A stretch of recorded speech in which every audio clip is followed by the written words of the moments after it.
This is Frank Islam, Chairman and CEO of our investment group, and your host of Washington Calling, where we interview leading voices from business and politics that impact you, the viewer.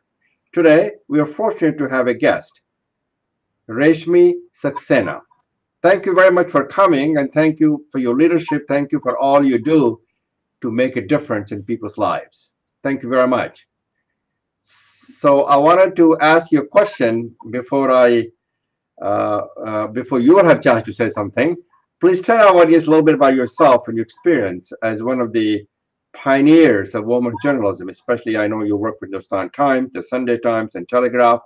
You also been involved with the SBS as a part of it's called India Review Analysis. I guess I'm right. So tell us a little bit about yourself. Well, when I started off as a cub reporter trainee, there were no women in the newsroom. That itself was a challenge. First, to get accepted in spite of having topped the interview and the written test was my first hurdle, because there was a sort of resistance to having women as reporters. They thought that women were I'm talking about 1971. They thought that women were just not capable of doing the rough assignments, as they called it. And so why would they just add one more person to the team who couldn't do everything? Anyway, I managed to convince them. And I must tell you, Frank, those days we had to prove that we were better than the men to be accepted. It was just not good enough to be as good as them. So I had to go out of my way and plead with my news editor and my chief reporter to give me assignments which went beyond baby shows and flower shows. And Wow. then so every step of the way, it was quite a ride. But I must say it was smooth. It had its tears, but it also had its joys. Because those days, the seniors, once they had accepted you in the team, went out of their way to encourage you, to teach you. They literally sat with you and taught you how to cover assignments, how to improve your copy.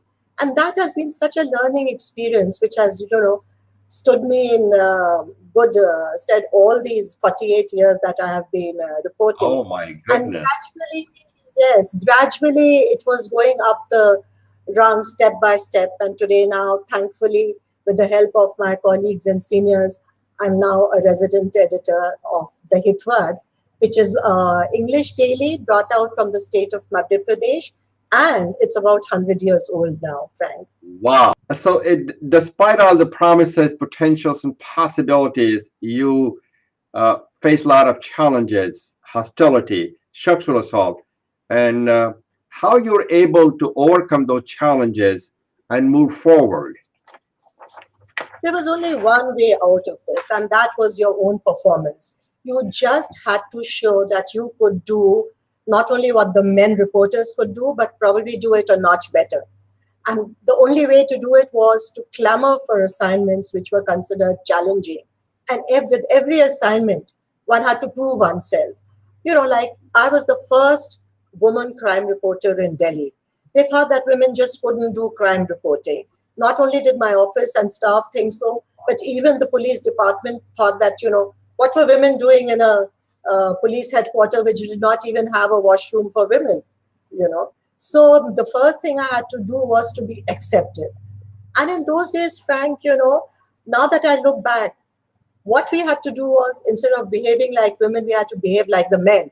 We had to sit on roadsides, have cups of tea, use the sort of language they were using, backslapping, because that is what made you accept you as one of them. But once you had done that, then it was time to stand your ground and say, look, boy, now I'm going to set the rules. And that's how I it can worked. do it. I can do it too, right? So there's still some barriers. So you paved the path for the future woman journalists, and you have empowered them to be the best they can be. Am I Well, correct? it would sound a bit arrogant to accept what you say, but yes, we did make space for other women to come in. But that again, Frank, had to do a lot with your performance. I'll give you an example. We had a surrender by dacoits in 1975, near Agra. And none of the male reporters seemed very keen to go there. And I went up to my news editor and said, look, I want to cover this assignment, but I don't want to cover it on the day of the surrender. I want to go there 2, 3 days earlier, mix with the people over there, and then do stories before the actual surrender took place. So you won't believe I had to trek 7 to 10 kilometers from where the police cordon started, because this was a sanitized area, because these dacoits were coming in to negotiate with the government and the NGO which was bringing about the surrender.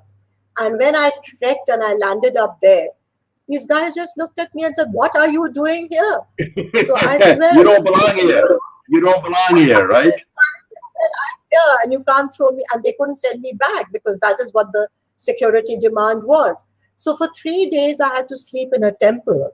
But it Oh, gave me the best of stories. I met these dacoits who had millions of dollars as reward on their head. They were coming, negotiating. I even went horseback with one of them to see what it was like, and it was great fun. And my stories made the front page every day. But to have my story delivered, I had to trek another 7 kilometers, hand over my copy to the driver, who would take it to Agra hotel, from where I had made friends with the manager, who would read it out on the phone to my office in Delhi, and then they would be able to use it. So it's only when well, you did things like this that you were accepted. I can relate to your charms, cheers, changes, and challenges. Because when I started my business, there were a lot of obstacles and challenges that I faced. Being an immigrant, being from India, there were. But you know what? One thing that I was able to something that I had something that was a challenge that I felt very strongly that I could realize the American dream if I aim high, work hard, and pursue my dream. But people who did not accept me, it didn't really matter that much to me because that gave me the strength and courage to continue on to be the best I can be, and which is what you did. That's That's a wonderful. that's Uh, so, what has been your success story being a journalist? I know there have been some sad days, some happy days. There have been some situations where it's been dangerous, unpredictable. like a new day every day, and a new assignment, and new. Then it's like taking an exam every day, because you're also going to be your copy is going to be compared with what your other colleagues in other newspapers have done. So you have to, day in and day out, with every copy, prove yourself. And that is what actually I think makes a reporter finally grow into becoming an analyst, and then doing copy which is more than spot reporting. But unless I feel you have been through this rigorous exercise, it really doesn't help. And unfortunately, what is happening in India today in journalism is that you have lots of people who come in, they literally parrot drop, into political reporting. They really haven't seen the rough tumble of other sort of reporting. And I personally feel that that is what gave me um the skills to even use the same sort of tenacity for investigation, for digging news, even when I'm doing now political reporting. I use the same tools, and I really think it helps. You know. Well, thank you very much. So I know you. There have been a lot of discussions. I was able to Google your name and found that you wrote a book called "The Story of Women Militants of India." So I have two questions. Why did you write this book? When was it published? Why these women are drawn into the dark and desperate of militancy and the terrorism? So What let's motivates go. them? What motivates them to do what they do? Go ahead. So your first question is that why did I choose to write about them? You'll be surprised. I had been toying with this, not really toying with the idea, but these women were somewhere there in my mind, because I used to come across references to them even when I was doing political reporting. I know it's difficult to imagine how the connection is, but I'll give you an example. When I was covering elections in various states which have this problem, I would always hear people talk about, oh, the role of women, how women are coming out, and they belong to these insurgent groups. They're motivating people or intimidating them. But then, or sometimes, like when I went to Andhra Pradesh, I was doing a story on the plight of the handloom weavers. And there was a reference, people said, oh, these houses where you see tiled roofs and they are well to do are families where the daughters have gone into Naxal camps. And so there's a steady flow of income. So there were these references, even in Kashmir, everywhere. But that was not my story of the day, and I didn't sort of start to investigate that. Even when I was covering foreign affairs, we had the case of a woman who was caught in the Pakistan High Commission taking money, and which was meant for terrorists. So there were references to these women, but I just never had the time to pursue those cases. Now, my book was published in June this year. It came out in June this year, 24th of June. And I had this time now that I was not doing day to day reporting to be able to really start working on finding out about these women. And at the same time, Frank, I saw women be hitting the headlines internationally. We had the Paris bomb blast. Before that, we'd had assassination of our former Prime Minister Rajiv Gandhi, where a woman was the human bomb. So, I just thought to myself, is the role of women in these groups changing? Why is it happening? I didn't realize it was going to take me 3 years to research this.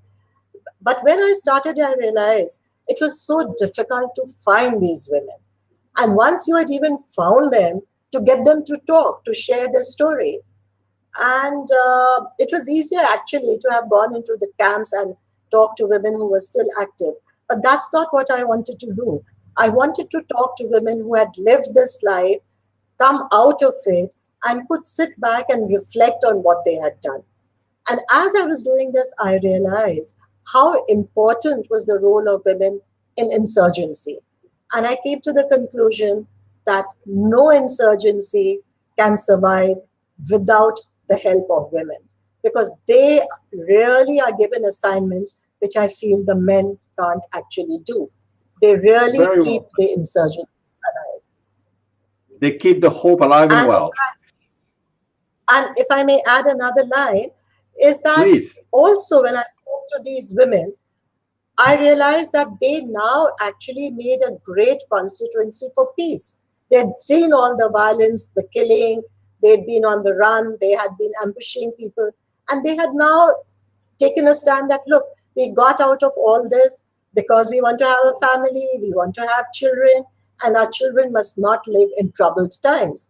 So I thought that if the policymakers in our country would also start to look at these women, address them, maybe they would find a better solution to hammer out a peace agreement. And, surprisingly and unfortunately, these women are missing when it comes to the negotiating table. Even their own leaders don't bring them to the forefront of talks with the government. Let me change shift the gears and talk about India is the world's largest democracy. America is the world's oldest democracy. Those are the values that binds us together. Has it been fun? It has been challenging to cover the political landscape of India. And what role do journalists play in the democracy? And do they find the facts? You see, I think covering democracy is one of the greatest privilege a journalist can have. Because when I hear of stories, where journalists have to operate in very challenging situations, that is vis-a-vis government control, I realize how difficult it must be. But at the same time, there's another challenge when you're covering a democracy. There has to be a certain maturity, and there also has to be a certain sense of duty and purpose. Why are you writing? To be able to maintain that thin line that divides your work from sensationalizing news and giving news and analyzing it. That's the very difficult road to follow. See, if you're in a country where there's no democracy and there's government control. You already know what you can write and what you can't. But in a democracy, you're taking that decision with every call. And at the same time, when you don't sensationalize, you also have to remember that this journalist, as a journalist, you're not a cheerleader of the government. You are actually, the fourth pillar, Defining the which is, facts. yes, you have to point out where you think the authorities that be are going wrong, whether it's only the authorities or it's the civil society or whatever. And that is where feel the maturity and sense of duty comes in, not to uh, sensationalize facts, yet not to hold back. That is the challenge every day. What are your thoughts on the freedom of press in India these days? Do you really think that journalists face censorship from the government? As you know, the freedom of press is a cornerstone of democracy, is a pillar of the democracy, and press is vital for a vibrant democracy. India remains a vibrant democracy because of the resilience, the questioning of the Indian journalist. So I want you to shed some light on do you have a powerful platform to stand on and to separate the facts from fiction? There is no official censorship, but the press at the moment is under a lot of stress, and there is a real challenge ahead because somehow this Modi led government refuses to understand that the job of a journalist or the media is watchdog. Criticism does not mean that you are anti them. We are just trying to live up to our role of being the watchdog. We are not the cheerleaders. You have your government agencies, which is the Press Information Bureau, to take out, to address your line, to make it public and take it to the people. That's not the job of a free media. But having said that, there is no official censorship as there was during the emergency, which was imposed by the late Mrs. Indira Gandhi, which lasted for some months. And most of the media at that time had no choice but to succumb because it was an official censorship. And they did fall flat. When they were asked to bend, they groveled. That's sad to say, but that's what happened. I know I have one more question, but if you have time, I'll ask about the what's going on in the political landscape in terms of the election, which is 2019. It's kind of hard to predict right now. But before I ask that question, it's something that is near dear to me. Um, the increase in tolerance, hostility, and prejudice against the minority. Do you think they're isolated cases that they are being overplayed? As you know, the foundation, the future of India rests upon the diversity and tolerance. And this type of ugly, intolerant behavior by certain individuals or organizations does not reflect the values, the character and conscience of a nation that has been a champion of, of not only democracy but secularism all around the globe. There have been a global beacon of hope for secularism. So shed some light I on it. have to start I have to Go ahead. sadly accept and confess that the society in India today is totally polarized on communal lines. And this has been done because, as you know very well, the Bharatiya Janata Party, which is in power and leads the NDA coalition, basically is the political arm of the RSS. And the RSS has its own agenda, which it has had right from the beginning of having a Hindu nation. For them, that is the declared agenda. And this agenda has been now used through their political arm, which is the BJP. And therefore, you see this immense polarization. And it's almost become fashionable now to say in India, which is such a sad situation, that no, I'm not secular. I believe in Hindutva. I believe that the minorities should learn to live in peace with the majority. Now, this sort of conversation was a big no no 15 years ago. No respectable, educated person wanted to have this sort of a discussion. Now, the great change that has come is that people now proudly say that no, we don't believe in secularism. The secularism of the type which was practiced by the Congress, which actually meant pampering the minorities. So now they feel that the minorities have been pampered by other political parties. They have been developed as a vote bank. So now it is time to strike back. And therefore, you see that the entire political narrative is based on polarizing the situation further, polarizing the society further, so that they can consolidate the vote bank. Don't forget the BJP, when it started, had a committed core vote bank, but they have expanded that. They have brought in people on the basis of their campaign for Hindutva. And therefore, you hear of these very tragic incidents of people lynching the so called Mhm. cow smugglers. You have people who are saying, no, this is against the culture of India, and therefore you should not be dancing or you should not be celebrating Valentine's Day. It's a European concept. Now, this sort of thing is new for people like me of my generation because we've lived in a very free, secular society.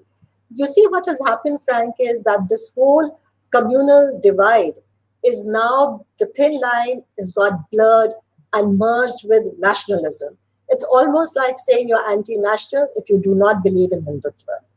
That is going to be the narrative right up to the general elections. Wow. Uh, but what I hear from you, you said it very eloquently, they're tearing apart the harmonious fabric of India. They don't. It seems to me there's no understanding that the if the minorities, Dalit, which is 400 million people, succeed, India succeed, all of us succeed, the world succeed. And it But that, seems to me.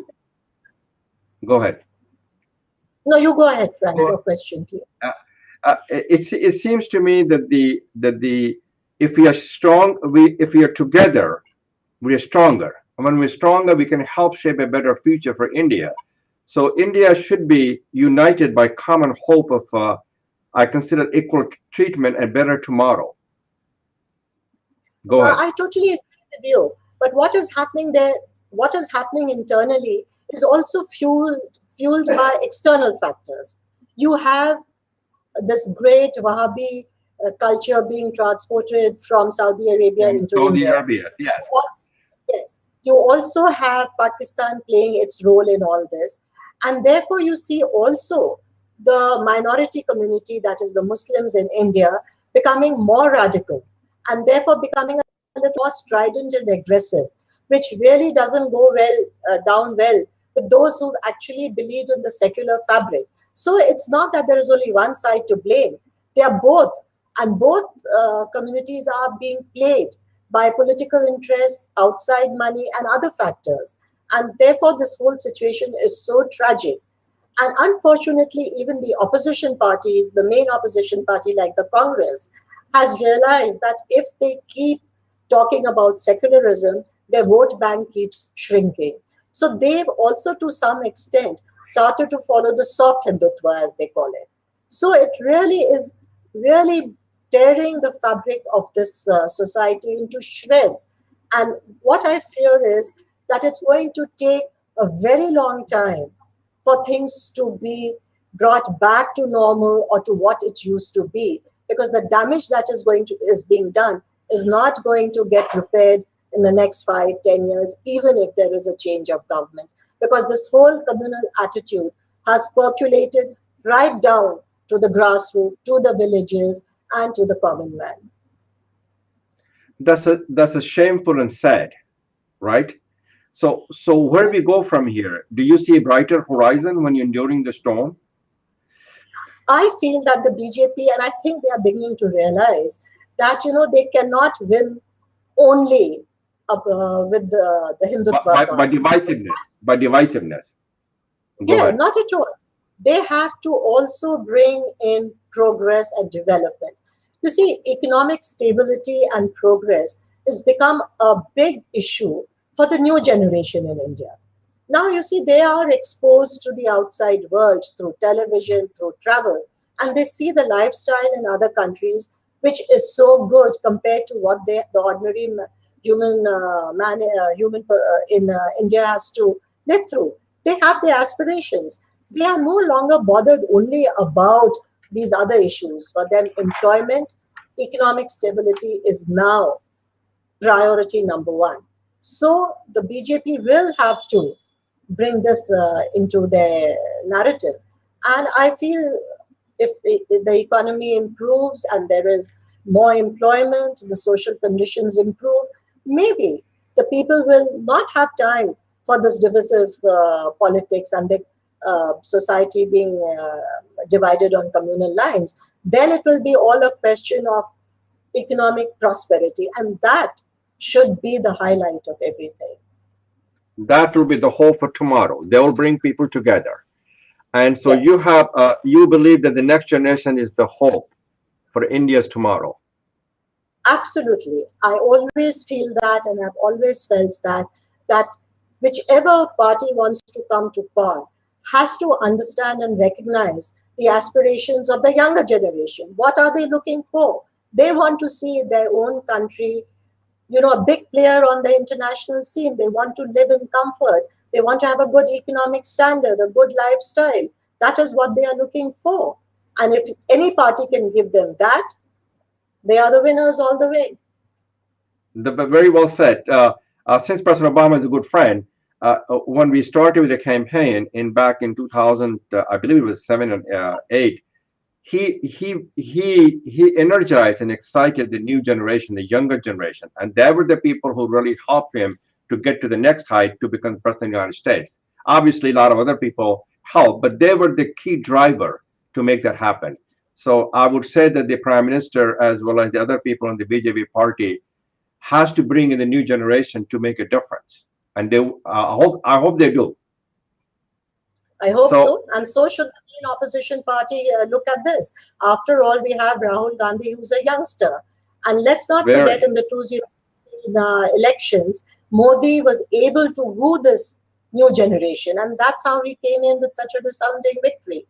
Now, if Rahul Gandhi wants his party to be the main opposition party, this is the group and the vote bank he has to look at. Very well said. Well, thank you very much, Rashmi, for your time. And thank you for taking the time to talk to us. You have been very eloquent. You have expressed your views very well. This is Frank Islam wishing you a great week, and thank you for watching.